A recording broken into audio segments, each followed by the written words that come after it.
Okay, ಇದೀಗ ಪರಿಷತ್ election ನಲ್ಲಿ ಅಥವಾ ಮೇಲ್ಮನೆ ಎಲೆಕ್ಷನ್ ನಲ್ಲಿ ಬಿಜೆಪಿಯಿಂದಲೂ ಅಡ್ಡ ಮತದಾನ ಆಗಿದೆ, ಜೆಡಿಎಸ್ ನಿಂದಲೂ ಅಡ್ಡ ದಿಡ್ಡಿ ಮತದಾನ ಆಗಿದೆ. ತಮ್ಮ ಪಕ್ಷ ಹೇಳಿದಂಗೆ ಕೇಳಿಲ್ಲ. ಬಟ್ ಇವಾಗ ಅವ್ರು ಯಾರು ಅಂತ ಹುಡ್ಕೋದೆ ದೊಡ್ಡ ಪ್ರಶ್ನೆ ಆಗಿದೆ. ಅವ್ರು ಬಿಟ್ಟು ಇವ್ರು ಯಾರು ಅನ್ನಂಗೆ ಆಗಿದೆ. ಹೇಗೆ ಹುಡುಕ್ತಾರೆ? ಅದಕ್ಕೆ ಅಂತ ಸತ್ಯಶೋಧನಾ ಸಮಿತಿಯನ್ನು ಮಾಡ್ಕೊಂಡಿದ್ದಾರೆ. ಅದೊಂದು ರೀತಿ ಹಲ್ಕಿತ್ ಹಾವಂಗೆ ಏನು ವರ್ಕ್ ಆಗ್ತಾ ಇಲ್ಲ. ಅದಕ್ಕೆ ಏನು ಮಾಡಿಬಿಟ್ರು, ಕ್ವಾಲಿಟಿ ಲೀಡರ್ಶಿಪ್ ಪ್ರಶ್ನೆ ಬರುತ್ತೆ ಮುನ್ನೆಲೆಗೆ. ವಿಜಯೇಂದ್ರ ಸಿಟ್ಟಿಗೆದ್ರು, ಧರ್ಮಸ್ಥಳಕ್ಕೆ ತಡೀರಿ ಎಲ್ಲರೂ ಆಣೆ ಮಾಡಿ ಅಂದ್ಬಿಟ್ರು. ಯಾರು ಅನುಮಾನ ಬಂದವರಲ್ಲ ಅಷ್ಟೂ ಜನ. ಹೆಂಗ್ರಿ ಸಾಧ್ಯ? ಯಾರ್ರೀ ಒಪ್ತಾರೆ ಆಣೆ ಪ್ರಮಾಣಕ್ಕೆ? ಒಪ್ತಾರ? ಆ್ಯಂಡ್ ರಾಜ್ಯಾಧ್ಯಕ್ಷರ ಸ್ಟೇಟ್ಮೆಂಟ್ಗೆ ಪಕ್ಷದಲ್ಲೇ ಬಿರುಕು ಮೂಡ್ತಾ ಇದೆ. ಅದೆಲ್ಲ ಅವಶ್ಯಕತೆ ಇಲ್ಲ ಅಂತ ಇದ್ದಾರೆ. ಯಾರಿಗೆ ಮುಖಭಂಗ ಹಂಗಾದ್ರೆ ಇದು? ಓಕೆ, ರಾಜಕೀಯ ವಿಶ್ಲೇಷಕರು ಶಂಕರ್ ಶೆಟ್ಟಿ ನಮ್ಮ ಜೊತೆ ಜಾಯ್ನ್ ಆಗ್ತಾ ಇದ್ದಾರೆ ಈ ವಿಚಾರದ ಬಗ್ಗೆ ವಿಶ್ಲೇಷಣೆಯನ್ನ ಕೊಡೋದಕ್ಕೆ. ಸರ್ ನಮಸ್ಕಾರ, ನನ್ನ ಧ್ವನಿ ಕೇಳಿಸ್ತದೆ ಅನ್ಕೊಳ್ತೀನಿ. ನಮಸ್ಕಾರ, ಕೇಳ್ತೀನಿ. ಈ ಧರ್ಮಸ್ಥಳದ ಆಣೆ ಪ್ರಮಾಣ ನಮ್ಮ ಕರ್ನಾಟಕ ರಾಜಕೀಯದಲ್ಲಿ ಹೊಸದೇ ಅಲ್ಲ. HDK ಯಡಿಯೂರಪ್ಪ ಅವರನ್ನು ತಗೋಬಹುದು, ಇನ್ನು ಬೇರೆ ಬೇರೆ ಉದಾಹರಣೆಗಳನ್ನು ತಗೊಳ್ಬೋದು. ಒಬ್ಬ ರಾಜಕೀಯ ವಿಶ್ಲೇಷಕರಾಗಿ ಅಡ್ಡಾದಿಡ್ಡಿ ಮತದಾನ ಮಾಡಿದವರು ಬಂದು ಒಪ್ಕೊಳ್ಳಿ ಅನ್ನೋದಕ್ಕೆ ಈ ಆಣೆ ಪ್ರಮಾಣವನ್ನು ನೀವು ಹೇಗೆ ನೋಡ್ತೀರಿ? ಇದು ಆಣೆ ಪ್ರಮಾಣ ಅಂತೇಳಿ ಈ ಅಡ್ಡ ಮತದಾನ ಉಂಟಲ್ಲ, ಇದು ಮೊದಲ ಬಾರಿ ಆಗೋದಲ್ಲ. ಕರ್ನಾಟಕದಲ್ಲಿ ಹಿಂದೆ ಹಲವಾರು ಬಾರಿ ಅಡ್ಡ ಮತದಾನಗಳು ಆಗಿವೆ. ಆದರೆ ಎಂದೂ ಕೂಡ ಆಣೆ ಪ್ರಮಾಣದ ಪ್ರಶ್ನೆ ಬಂದಿಲ್ಲ ಅಂದು. ಆ್ಯಕ್ಚುಲಿ ಫಸ್ಟ್ ನಮ್ಮ ಕರ್ನಾಟಕದಲ್ಲಿ ಅಡ್ಡ ಮತದಾನದ್ದು 2002 ಆಗಿದೆ. ಆಗ ವಿಜಯ ಮಲ್ಯರವರು ಇಂಡಿಪೆಂಡೆಂಟ್ ಆಗಿ ರಾಜ್ಯಸಭೆಗೆ ಇಲೆಕ್ಟ್ ಆಗ್ತಾರೆ.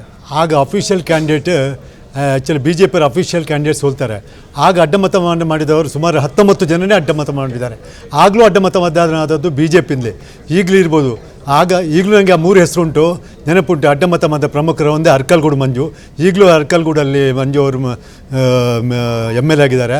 ಇನ್ನೊಂದು ಶಿವಾನಂದ ಪಾಟೀಲ್, ನಮ್ಮ ಮೊದಲು ಇಲ್ಲಿ ಮೆಂಬರ್ ಆಗಿದ್ದರು. ಅವರು ವಿಜಯಪುರ ಜಿಲ್ಲೆಯಿಂದ ಯಾವ ಕ್ಷೇತ್ರದಿಂದ ಏನೋ ಗೆದ್ದು ಬಂದಿದ್ದಾರೆ. ಆ್ಯಕ್ಚುಲಿ ತಿಕೋಟ ಅಂತ ಹೇಳೋ ಕ್ಷೇತ್ರದಿಂದ ಇರಬೇಕು. ಮತ್ತೊಂದು ಬಿ ಶಿವಪ್ಪ ಅಂತ, ಅವರು ಮೊದಲು ರಾಜ್ಯ ಅಧ್ಯಕ್ಷರೂ ಆಗಿದ್ದರು. ಯಾವುದು BJP ರಾಜ್ಯಾಧ್ಯಕ್ಷರು. ಅವರು ಕೂಡ ಇನಿಷಿಯೇಟಿವ್ ತಗೊಂಡು ಓಪನ್ ಆಗಿ ನಾವು ಅಡ್ಡ ಮತದಾನ ಮಾಡ್ತೇವೆ ಅಂತೇಳಿ ಅಡ್ಡದ ಮತ ಮಾಡಿ BJP ಅಫಿಷಿಯಲ್ ಕ್ಯಾಂಡಿಡೇಟನ್ನು ಸೋಲಿಸಿ ಅವರು ನಮ್ಮ ವಿಜಯ ಮಲ್ಯ ಅವರು ಗೆದ್ದು. ಅದು ಪ್ರಥಮ ಬಾರಿ. ನಂತರ 2012 ಆಗ್ತದೆ. 2012 ಇಕ್ಬಲ್ ಸಡಗಿ ಅಂತೇಳಿ ಕಾಂಗ್ರೆಸ್ ಅಫಿಷಿಯಲ್ ಕ್ಯಾಂಡಿಡೇಟ್ ಸೋತಾಗ್ತಾರೆ. ಆಗ ಗೆದ್ದದ್ದು ಕ್ಯಾಂಡಿಡೇಟ್ ಒಬ್ಬರು ಇಂಡಿಪೆಂಡೆಂಟ್ ಸಪೋರ್ಟೆಡ್ ಕ್ಯಾಂಡಿಡೇಟ್ ಗೆದ್ದದ್ದು ಇದೇ ನಮ್ಮ ಈಗ ಸುರೇಶ್ ಭೈರತ್ ಇದ್ದಾರಲ್ಲ, ಅವರು ಗೆದ್ದದ್ದು. ಆ್ಯಕ್ಚುಲಿ ಆ ಟೈಮಲ್ಲಿ ಸಹ ಇದಕ್ಕೆ ಸತ್ಯ ಪರಿಶೋಧನಾ ಅಂತ ಸಮಿತಿ ಆಗಬೇಕಂತಾಯಿತು. ಸತ್ಯ ಪರಿಶೀಲನಾ ಸಮಿತಿ ಆಗಬೇಕಂತಾಯಿತು. ಸುದರ್ಶನ್ ಅವರನ್ನು ಸತ್ಯ ಪರಿಶೀಲನಾ ಸಮಿತಿಗೆ ಚೀಫಾಗಿ ಚೇರ್ಮನ್ ಆಗಿ ಸೆಲೆಕ್ಟ್ ಮಾಡ್ತಾರೆ. ಅವರು ರಿಪೋರ್ಟ್ ಕೊಡ್ತಾರೆ. ಆ ರಿಪೋರ್ಟ್ ಕೊಡೋಕ್ಕಿಂತ ಮೊದಲೇ ನಮ್ಮ ಆಗ ವಿರೋಧ ಪಕ್ಷ ನಾಯಕರಾಗಿ ಶಾಸಕಾಂಗದ ಪಕ್ಷ ನಾಯಕರಾಗಿದ್ದಂಥ ಸಿದ್ದರಾಮಯ್ಯನವರು, ನಾನೊಬ್ಬ ಶಾಸಕಾಂಗ ಪಕ್ಷ ನಾಯಕನಾಗಿ ಈ ಜವಾಬ್ದಾರಿಯನ್ನು ನಾನು ವಹಿಸ್ತೇನೆ ಅಂತೇಳಿ ಅಂದು ರಾಜೀನಾಮೆ ಕೊಡಲಿಕ್ಕೆ ಹೋಗಿದ್ರು. ಅವರು ರಾಜೀನಾಮೆ ಕೊಟ್ಟು ಬಂದರು. ಯಾರಿಗೆ? ಸೋನಿಯಾ ಗಾಂಧಿ. ಆದರೆ ಸೋನಿಯಾ ಗಾಂಧಿ ಅವರು ಆ ರಾಜೀನಾಮೆಯನ್ನು ತಿರಸ್ಕಾರ ಮಾಡಿದರು. ಈಗ ಆಯ್ತಲ್ಲ, ಇದು 2ನೇ ಇದು ಟೈಮ್ ಆಯಿತು.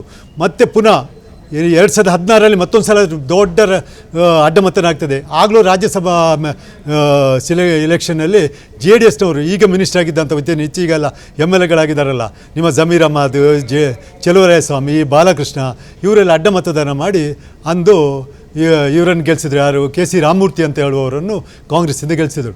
ಇದು 2000 ನಂತರ ನಡೆದ ಅಡ್ಡ ಪ್ರಮುಖ ಅಡ್ಡ ಮತದಾನಗಳು.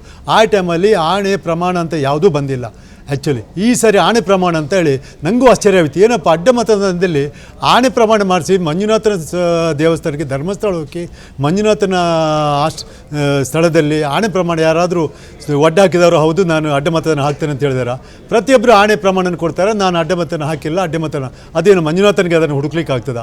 ಮಂಜುನಾಥಂದು ಪಾಪ ಇತ್ತೀಚಿನ ದಿನಗಳೇ ಕಪ್ಪು ಚುಕ್ಕೆ ಇತ್ತಲ್ಲಿ. ಆ್ಯಕ್ಚುಲಿ ಈ ಚಿನ್ನಯ್ಯ, ತಿಮ್ಮರೋಡಿ ಇವರ ಹೆಸರಿಂದ ಇವರಿಂದಾಗಿ ಅದೇನೋ ಕ್ಲೀನಾಗಿರುವಾಗ ಈಗೇನೋ ಅದರ ಬಗ್ಗೆ ಒಂದು ಸ್ಪಷ್ಟತೆ ಬಂದಿದೆ. ಅದೊಂದು ಕ್ಲೀನಾಗಿಬಿಟ್ಟು ಮಂಜುನಾಥ ಅಂತ ಒಂದು ಪವಿತ್ರ ಸ್ಥಾನಕ್ಕೆ ಈ ರಾಜ್ಯಕ್ಕೆ ತಗೊಂಡೋಗಿ ಅದಕ್ಕೆ ಖಂಡಿತವಾಗಿಯೂ ನಾನು ಅದಕ್ಕೆ ಒಪ್ಪಿಗೆ ಇದು ಹೇಳುವನಲ್ಲ.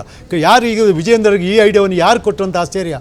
ರಾಜಕೀಯದಲ್ಲಿ ಏನಾದರೂ ಅಡ್ಡ ಮತದಾನ ರಾಜ್ಯಕ್ಕೆ ವ್ಯಕ್ತಿಗಳು ಕಂಟ್ರೋಲ್ ಮಾಡಬೇಕು. ಅದನ್ನು ದೇವರು ಕಂಟ್ರೋಲ್ ಮಾಡಲಿಕ್ಕೆ ಬರ್ತಾರಾ? ದೇವರು ಅದನ್ನು ನೋಡ್ತಾರ? ದೇವ್ರಿಗೆ ಗೊತ್ತೇ ಇರ್ತದೆ. ಅದನ್ನು ದೇವರಿಗೆ ನೋಡ್ತಿರ್ತಾರಾ? ಆ್ಯಕ್ಚುಲಿ ಯಾರಿಗಂತ ಗೊತ್ತಾಗ್ತದೆ. ಅಡ್ಡ ಮತ ಅಂದರೆ ಇವರ ಲೀಡರ್ಶಿಪ್ಪಲ್ಲಿ there is some loopholes in the leadership ಅಂತ ಅರ್ಥ. ಆ್ಯಕ್ಚುಲಿ ಇದಕ್ಕೆ ಪ್ರಶ್ನೆ ನಾನು ಹೇಳಿದ್ದೆಲ್ಲ. ಆಗ ಹಿಂದೆ ಸಿದ್ದರಾಮಯ್ಯನವರು ರಾಜೀನಾಮೆ ಕೊಟ್ಟಿದ್ದರು. ನಾನು ಇದಕ್ಕೆ ಕಾರಣ, ನಾನು ಶಾಸಕ ಪಕ್ಷನಾಗಿದೆ, ನಾನೇ ಕಾರಣ ಅಂತೇಳಿ. ಈಗ ಅದರ ರಾಜೀನಾಮೆ ಕೊಡೋ ಬದಲು ಈ ರೀತಿ ಮಾತಾಡ್ತಿಲ್ಲ. ಇವರು ಆ್ಯಕ್ಚುಲಿ ರಾಜೀನಾಮೆ ಅಲ್ಲಿ ಹೋಗಿ ಒಳ್ಳೆ ಕೆಲಸ ಮಾಡಬೇಕು, ಇಂಥಕ್ಕೆಲ್ಲ ಇದು ಮಾಡೋದು. ಈಗ ಸತ್ಯಶೋಧನಾ ಕಮಿಟಿ ಅಂತ ಮಾಡಿದ್ದಾರೆ. CT ರವಿಯವರ ಇದಾಗಿದೆ, ಏನು ಸಿ ಟಿ ರವಿಯವರನ್ನು ಮುಖಂಡತ್ವದಲ್ಲಿ ಅಡ್ಡ ಮತ ಇದನ್ನು ಯಾರು ಮಾಡೋದು ಅದು ಕೂಡ ಒಂದು ಪ್ರೊಸೆಸ್ ಅಷ್ಟೇ ಶಿವಾಯಿ. ಅದರಲ್ಲಿ ಸಹ ಕೂಡ ನಿಮಗೆ ಅಡ್ಡ ಮತ ಯಾರು ಮಾಡಿದ್ದಾರೆ ಅಂತ ಹಿಡಿಕ್ಲಿಕ್ಕೆ ಆಗೋದಿಲ್ಲ. ಹಿಂದೆ ಸುದರ್ಶನ್ ಅವರು ಕಾಂಗ್ರೆಸ್ಸಲ್ಲಿ ಅಡ್ಡ ಮತ ಅವರಿಗೂ ಹುಡುಕ್ಲಿಕ್ಕೆ ಆಗಲಿಲ್ಲ ಆ್ಯಕ್ಚುಲಿ. ಸೊ ಅಂಥ ಟೈಮಲ್ಲಿ ಈ ಸತ್ಯಶೋಧನಾ ಕಮಿಟಿ ಎಂಬುದು ಏನು ಅದಕ್ಕೆ ಅದೊಂದು ಪ್ರಯತ್ನ ಸಫಲ ಆಗಲ್ಲ. ಆಣೆ ಪ್ರಮಾಣ ಹಾಕೋದು ಒಂದು ಸಫಲ ಆಗಲ್ಲ. ಆ ರೀತಿಯಾಗಿ ನೋಡಿದಾಗ ಇದಕ್ಕೆ ಕಾರಣ ಏನಂತೇಳಿ ಅವ್ರು ಮತ್ತೆ ಕೆಲವರು ಒಂದೊಂದು ರೀತಿ ಸ್ಟೇಟ್ಮೆಂಟ್ ಕೊಡ್ತಾರೆ. ಈಗ ಸುರೇಶ್ ಕುಮಾರ್ ಹೇಳಿದರು, ನಿನ್ನೆ ಕರೆಕ್ಟಾಗಿ ಹೇಳಿದ್ದಾರೆ, ಇಲ್ಲ ಯಾರು ಇದಕ್ಕೆ ಸರಿಯಲ್ಲ, ಧರ್ಮಸ್ಥಳ ಹೋಗಿ ಅಲ್ಲಿ ಆಣೆ ಪ್ರಮಾಣ ಎಲ್ಲ ಮಾಡೋದು ಸರಿಯಲ್ಲ, ತಪ್ಪು ಅಂತ ಹೇಳ್ತಾರೆ.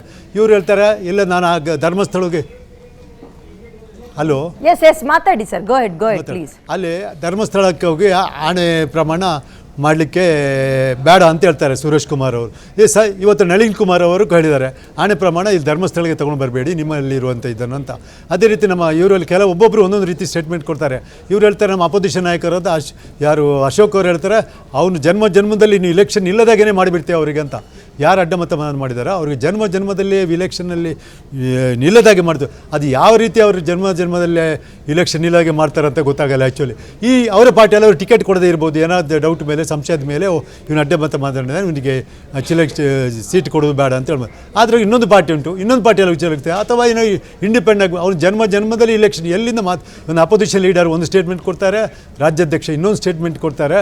ಇದಕ್ಕೆ ಎಲ್ಲಿಂದ ಪರಿಹಾರ ಅಂತ ಹೈಕಮಾಂಡಿಗೆ ಹೋಗ್ತೇವೆ, ಡೆಲ್ಲಿಗೆ ಹೋಗ್ತೇವೆ, ಡೆಲ್ಲಿಯಲ್ಲಿ ಕಂಪ್ಲೇಂಟ್ ಮಾಡ್ತೇವೆ ಅಂತ ಹೇಳ್ತಾರೆ.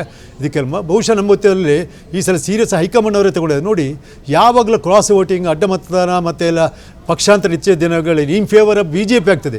ನೀವು ಇತ್ತೀಚಿನ ಮೊನ್ನೆ ರಾಜ್ಯಸಭಾ ಇದೆ ನಮ್ಮಲ್ಲಿ ಅಡ್ಡ ಮತದಾನ ದಿನ, ಜಾರ್ಖಂಡಲ್ಲಿ ಆಯಿತು ಅಡ್ಡ ಮತದಾನ. ಅಲ್ಲಿ ಹೇಗೆ ಆಯ್ತು ಅಂತ ಹೇಳಿದ್ರೆ, ಅಲ್ಲಿದ್ದು BJP supported by NDA candidate ಇದ್ದರು, ಅವ್ರ ಹತ್ರ ನಂಬರ್ಸ್ ಇರಲಿಲ್ಲ. ಜಾರ್ಖಂಡ್ ಮುಕ್ತಿ ಮೋರ್ಚಾ ಮತ್ತು ಕಾಂಗ್ರೆಸ್ಸಲ್ಲಿ ನಂಬರ್ಸ್ ಇತ್ತು. ಆದರೂ ಅಲ್ಲಿ ಇಲೆಕ್ಷನ್ ಆಗುವ ಟ್ರ್ಯಾಂಗ್ಯುಲರ್ ಕಂಟೆಸ್ಟ್ ಆಯಿತು. ಇಲೆಕ್ಷನ್ ಜಾರ್ಖಂಡ್ ಮುಖಂಡ ಮೋರ್ಚೆ ಕ್ಯಾಂಡಿಡೇಟ್ ನಂಬರ್ 1 ಆಗಿ ಬರ್ತಾರೆ, ನಂಬರ್ 2 ಆಗಿ ಇವ್ರು ಬರ್ತಾರೆ, ಯಾರು NDA ಕ್ಯಾಂಡಿಡೇಟಾಗಿ ಬರ್ತಾರೆ, ಇಂಡಿಪೆಂಡೆಂಟ್ ಕ್ಯಾಂಡಿಡೇಟ್ ಅವರು NDA ಬರ್ತಾರೆ. 3rd ಪ್ಲೇಸಿಗೆ ಗೆಲ್ಲುವ ಅವಕಾಶ ಇದ್ದರೂ ಕೂಡ ಅವರು ಕಾಂಗ್ರೆಸ್ಸಿನ ವ್ಯಕ್ತಿಯವ್ರಿಗೆ ಅಡ್ಡ ಮತನಾದ್ದರಿಂದ ಅದಲ್ಲಿ ಸೊ ಅಡ್ಡ ಮತನ ಕಾಂಗ್ರೆಸ್ ಅವರು ಈಗಲೂ ಮಾಡ್ತಾ ಇದ್ದಾರೆ. ಬಟ್ ಇತ್ತೀಚೆಗೆ BJP ಅವರು ಅಂದರೆ ಈಗ ವೆಸ್ಟ್ ಬೆಂಗಾಲ್, ಮಹಾರಾಷ್ಟ್ರ ಇಲ್ಲೆಲ್ಲ ಡಿಫೆಕ್ಷನ್ ಮಾಡಿ ಸೋ ಮಚ್ ಕಮಾಂಡಿಗೆಲ್ಲಿದ್ದಾರೆ ಪಾರ್ಟಿಯಲ್ಲಿ ಅವರು. ಅಂಥ ಟೈಮಲ್ಲಿ ಇಲ್ಲೊಂದು ರಾಜ್ಯದಲ್ಲಿ ನಮ್ಮದು ಒಂದು ದಕ್ಷಿಣ ಭಾರತ ಹೆಬ್ಬಾಗಿಲನ್ನು ಗುರುತಿಸ್ಕೊಂಡ್ಯಾ ಅಲ್ಲಿ ಅಡ್ಡ ಮತ ಆಯ್ತಲ್ಲ ಅಂತ ಅದ್ರ ಬಗ್ಗೆ ಅವರು ಸೀರಿಯಸ್ ತಗೊಳ್ಬೋದು ಆ್ಯಕ್ಚುಲಿ. ಸೊ ಯಾಕಂದರೆ high command is very strong. BJP ಅಷ್ಟು ಅಲ್ಲಿ ಹೈಕಮಾಂಡ್ ಸ್ಟ್ರಾಂಗ್ ಇದ್ದಷ್ಟು ಯಾವ ಪಕ್ಷದಲ್ಲಿ ಹೈಕಮಾಂಡ್ ಸ್ಟ್ರಾಂಗ್ ಇಲ್ಲ. ಹಾಗಾಗಿ ಅದನ್ನಾಗಿ ಸೀರಿಯಸ್ ಆಗಿ ತಗೊಂಡಿರಬೇಕು. ಅದಕ್ಕೆ ಬಗ್ಗೆ ತಾವು ಏನಾದರೂ ಮಾಡಬೇಕಂತ ಇಲ್ಲಿ ನಮ್ಮ ರಾಜ್ಯ ನಾಯಕರು ಒದ್ದಾಡ್ತಾ ಇದ್ದಾರೆ. Yes thank you so much sir.